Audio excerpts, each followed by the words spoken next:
Praise the Lord. Good morning. Today we are going to talk about walking in the Spirit.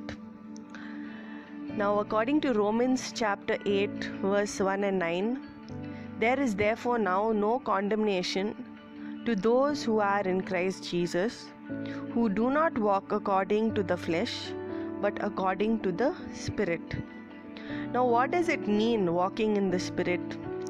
It means once we are baptized, we receive the Holy Spirit, we accept Jesus as our Savior, we receive the Holy Spirit and we are guided by the Holy Spirit, we obey the Holy Spirit, we do not walk in the flesh, meaning we do not fulfill the desires of what we want to do or what we wish to do, which is contrary to the Word of God, and we walk in love.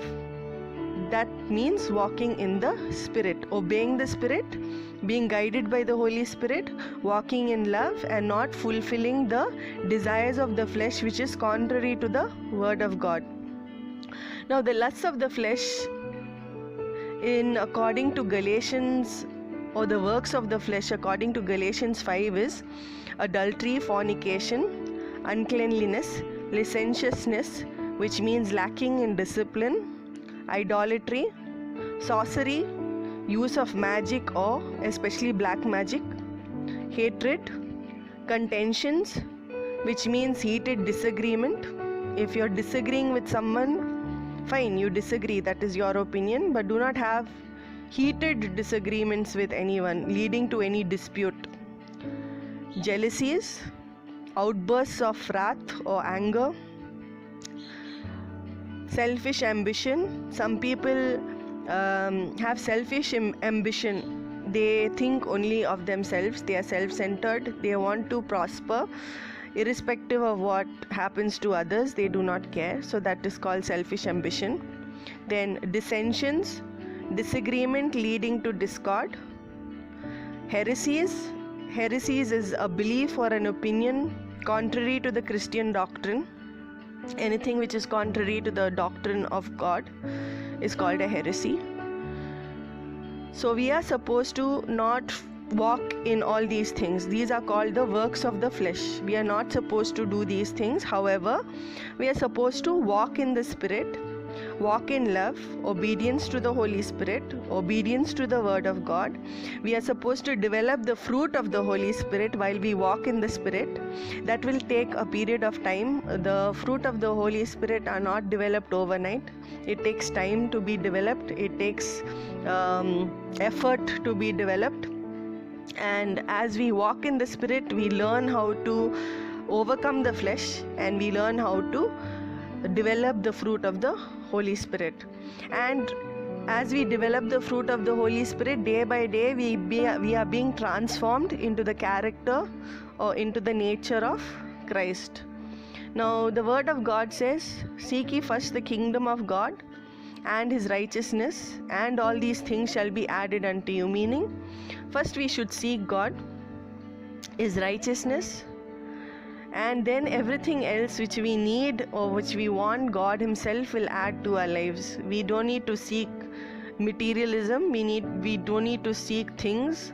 However, we need to seek the kingdom of God, which is righteousness, peace and joy in the Holy Spirit. Once we seek that, God Himself will add our needs.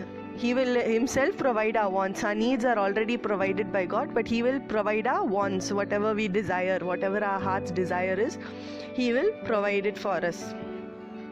Now we are to crucify the flesh with its passions and desires, according to Galatians chapter 5 verse 24. For the flesh lusts against the Spirit against the flesh, and these are contrary to one another, so that you do not do the things that you wish. According to Romans chapter 8 verse 6, for to be carnally minded is death, but to be spiritually minded is life and peace. Now what does it mean? It means to be carnally minded means to have a thought process relating to physical aspects or especially sexual needs or activities. Now when you think carnal, you're thinking in terms of a physical aspect or in terms of sexual needs or activities. That should not be the way we think. We are supposed to think spiritually, meaning we are supposed to meditate on God's word. We are supposed to think about God. We are supposed to think about His scripture. We are supposed to think about how we are going to improve as people, how we are going to develop the fruits of the Holy Spirit. We are supposed to think spiritually. We are not supposed to think carnally, because when we think carnally, it leads only to destruction. However, when we think spiritually, it leads to life and peace.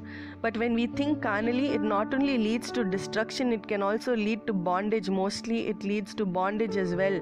So we should not think in terms of a carnal minded person. Now Romans chapter 8 verse 8 also says that those who are in the flesh cannot please God. So when we are in the flesh, when we think carnally, when we do the works of the flesh, God is not pleased with us. He is only pleased with us when we walk in His Spirit, when we obey His word, when we walk in the Holy Spirit, when we are guided by the Holy Spirit. And Romans chapter 8 verse 14 says, "For as many as are led by the Spirit of God, these are the sons of God." So when we are led by the Spirit, by the Holy Spirit, we become the sons and daughters of the living God. And the Holy Spirit Himself is a witness with our spirit that we know that we are children of God. He is a witness in us, and we know that we are children of God when we are led by the Spirit. So today we learnt about how we should walk in the Spirit and how we should not fulfill the works or the lusts of the flesh. The lusts of the flesh, how the enemy tempts us is through the lust of the eyes, the lust of the flesh, and the pride of life. Lust of the eyes could be sometimes you look at something and you want it, and you will not be at peace till you get it. That is called the lust of the flesh. You want something, you see something and you want it, and you can't be without it, or you can't do without it. Now the lust of the flesh we already went through, that is fornication and adultery and licentiousness and all that, according to Galatians 5. And the pride of life is something which God does not like. He dislikes people who are proud. He blesses the humble. He listens to the humble. He is gracious to the humble. But pride is something God does not like. So when you have the pride of life, meaning you have riches, you have everything, you have a good career, everything is fine in your life, and you have pride, that is something which God resists. He doesn't like pride. So when we seek God and in our walk in God, sometimes we face difficulties, and those difficulties humble us. And the Holy Spirit humbles us. He is not a spirit who makes us proud. He is a spirit who humbles us, who gives us joy, and who gives us peace, and who gives us righteousness. So let us pray now. Father, in Jesus' name I pray that you will help your children to walk in the Spirit and not fulfill the lusts of the flesh. I pray that they will be guided by your Holy Spirit, led by your Holy Spirit, obey your Holy Spirit. I pray that they will obey your word, read your word, and understand and comprehend your word. That they will not be carnally minded but spiritually minded. That they will meditate on your word, Father. That they will meditate on you. They will try and develop the fruit of the Holy Spirit. And you will freely give them your Holy Spirit when they ask. And you give your Spirit without measure. That's what your word says, Father. I thank you, Father, for your word today, and I thank you for helping us know that we should not walk in our own desires and in our flesh, but walk in the Spirit. I thank you for all your love and for your word today. I pray that you bless your children all the days of their lives. Let your goodness and your mercy follow them all the days of their lives. In Jesus' name I pray. Amen.